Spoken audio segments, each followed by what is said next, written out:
Hello everyone, welcome back to the channel. Please do make sure to like and subscribe the video as it would help a lot. So, without further ado, let's get into the video.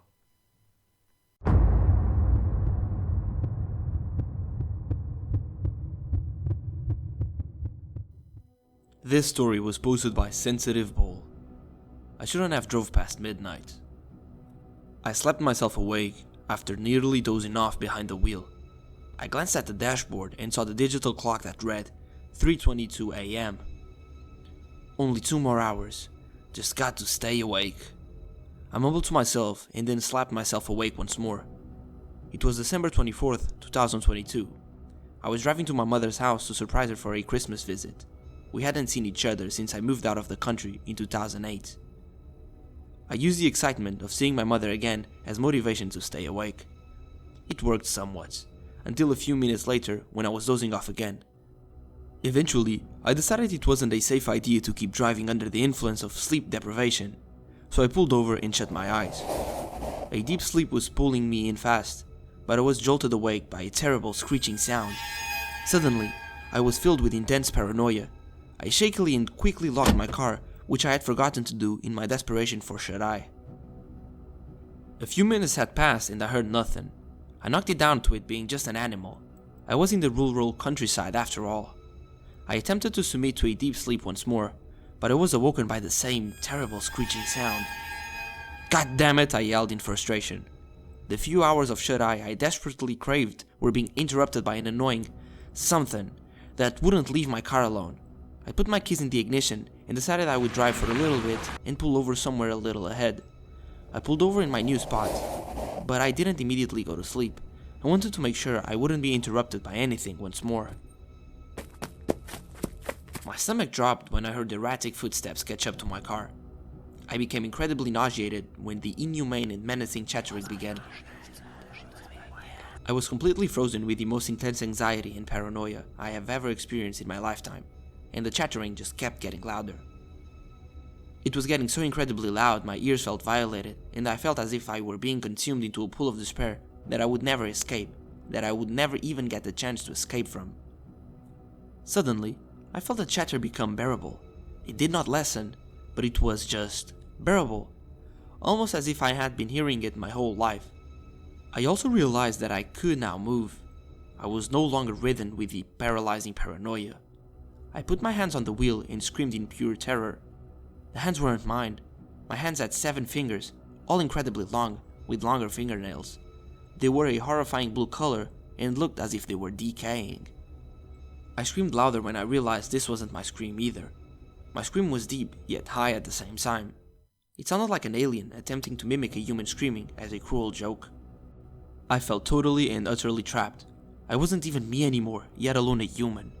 I opened my door and started to run erratically on all fours. The only way I knew how. I began to chatter from pure discomfort. I decided to stop and turn to face my car. I saw 3 humans looking distraught around it. There was a teenage girl, an older man, and a middle-aged woman. They suddenly came in to give each other a big hug. It was then that I realized what they had done. I didn't know who or what I was, but what I did know for certain was that they had turned me into what they were. I also realized that they must have been the only fix to this.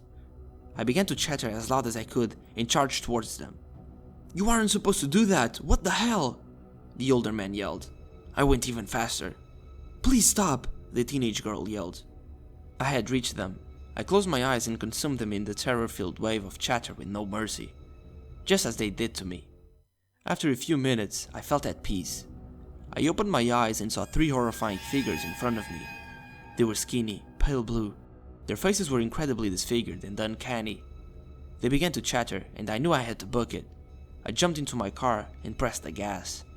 I drove the rest of the way to my mom's house. As I pulled into the driveway, I shakily brought down the mirror to confirm I was a human now. I took a deep sigh of relief when the answer was affirmative. I was about to open the door to exit the car when I noticed my fingernails were still incredibly long, and disgust ran through me. I had luckily brought some fingernail clippers, so that solved my problem. My mother was excited to see me, but I was an absolute wreck the whole visit. Every time I would shut my eyes, I would vividly remember the screeching, the chattering, what those things looked like, and most importantly, that I was one of them.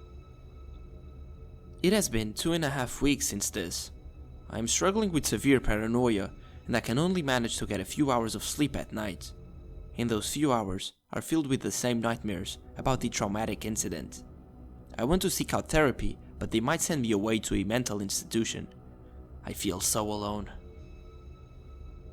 This was a bizarre and terrifying story, guys.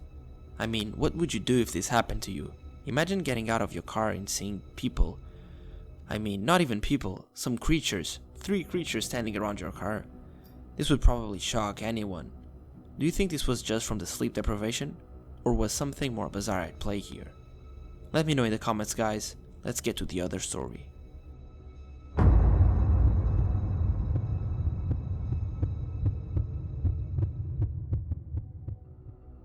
This next story is brought to us by Pantherium, the body. I've been a paramedic for most of my 20s, and I've seen things that would give a normal person nightmares. Some sad and some pretty tame.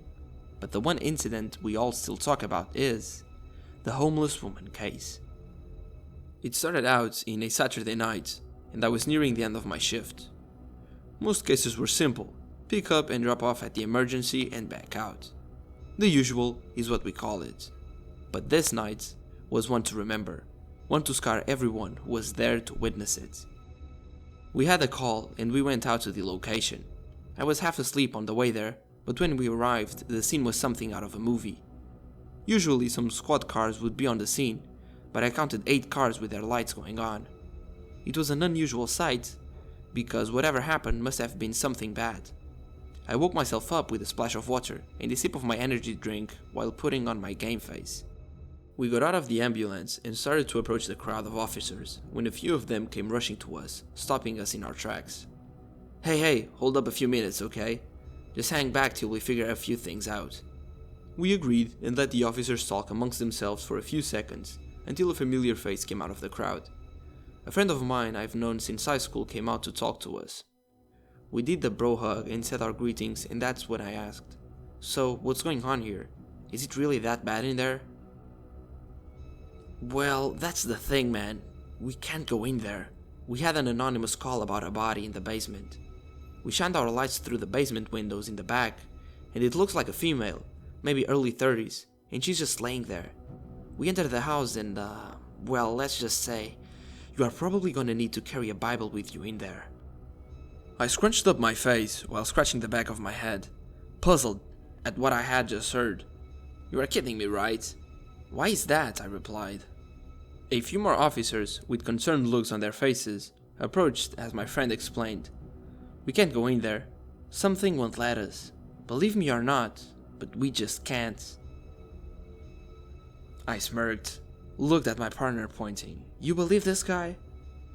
My partner Bobby and I smiled, thinking it's just one big prank, cause we do tend to mess with each other, small pranks here and there. Of course, being skeptical, we chuckled as we walked to the back of our ambulance to get a stretcher out. "Sure, dude, we ain't falling for your little trick. Come on, man, be serious." I looked him in the eye, and he always had this look about him, and when he would give this look, I knew something was off about him. I sensed a fear in him that I thought I'd never see, and I stopped for a few brief seconds. "You're serious? I don't understand what's going on." He nods his head, holding his hands on his belt, and wipes his mouth while looking at the ground. "Let's just... better off seeing this for yourself. Let's go." We grabbed the stretchers, passing the crowd of officers that stand behind the taped-off section of the street, feeling their eyes follow us all the way to the front stairs of one of the creepiest houses I'd ever seen. There was an eerie silence, even as my friend led the way. He slowly climbs the steps, and we follow. Cautiously, he opens the door, shining his light inside, and we see a dark hallway that ends at this large kitchen, where the basement door was slightly open. I shrugged, even as we stepped in, following my friend, closely from behind. I look around and see all doors closed off, and to my left was a staircase with rug on the steps. I shivered slightly at the sight. Carefully, we followed behind, and that's when things took a turn for the worse and strange. As we were about to pass the first door on the left, we heard the creaking at the top of the stairs, and I just so happened to look up at the right moment when we heard it. A sudden loud gasp, like the sound of someone taking in a deep breath, and the stairs started to stomp like someone heavy was running down quickly, but no one was there. My partner shined his light at the stairs and nothing. Me and my partner stopped in our tracks and looked at each other as the stopping came around the curve of the stairs, and the huge stomp stopped right behind us. Feeling the heavy vibration of it all, the three of us ran from the house, leaving our stretcher in the hall, while the other officers were just standing at the foot of the stairs. My partner turns toward me, nodding his head, "Nope," and I didn't hesitate to agree with them. A handful of police and 2 paramedics on the scene, and not one of us brave enough to go inside this house that wouldn't even let us reach the kitchen. What my friend told me was that they were the first ones on the scene after getting the call. They managed to make it a few feet from the kitchen when all the doors started shaking and footsteps started being heard from upstairs. As they ran out, they felt something running behind them. They have been stuck in this position of fear to go in the house for 2 hours now, because of how haunted it apparently is, and I don't blame them at all. There was a body that needed attending, but we just couldn't get in there. I waited for an hour over my initial quitting time, because I wanted to know the outcome, but I couldn't stand being around that house.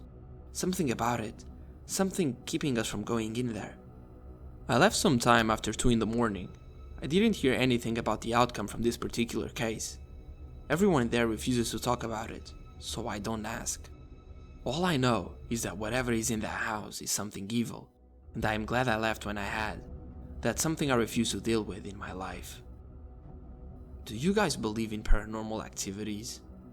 I am one of the biggest skeptics of it, but I love listening to other people's stories about paranormal activities that have happened in their lives. I do find it really intriguing, so make sure to post them in the comments below. Thank you guys. Be safe.